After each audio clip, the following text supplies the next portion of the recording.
Lahat yan nalampasan, lahat yan nalampasan. Dami mang pagsubok dumaan, tuloy naging matibay sa hangarin na ang trap matagusan. Tuloy pa din sa biyahe, mabigat manampasan, para sa pangarap lahat yan lalampasan. Dami mang pagsubok dumaan, tuloy naging matibay sa hangarin na ang trap matagusan. Tuloy pa din sa biyahe, mabigat manampasan, para sa pangarap lahat yan lalampasan. Mabigat manampasan, lahat yan lalampasan.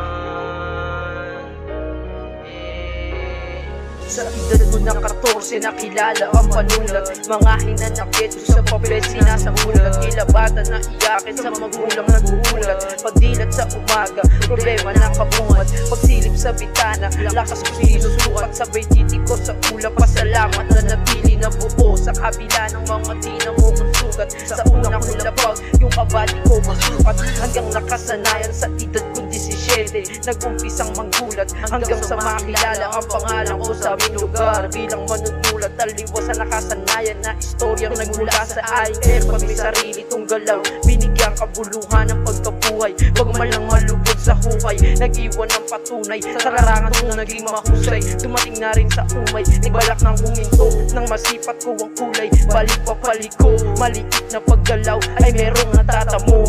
Tuloy lang sa paglakad, sa duloy may ginto. Sige sa pagkatok, hanggang sa pagbuksan ng malaking pinto. Tuloy lang sa paglakad, sa duloy may ginto. Sige sa pagkatok, hanggang sa pagbuksan ng malaking pinto.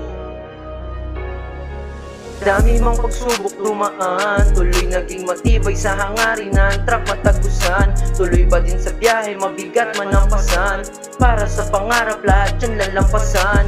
Dami mang pagsubok dumaan, tuloy naging matibay sa hangarin na ang trap matagusan. Tuloy pa din sa biyahe, mabigat manampasan, para sa pangarap lahat yan lalampasan. Mabigat manampasan, lahat yan lalampasan.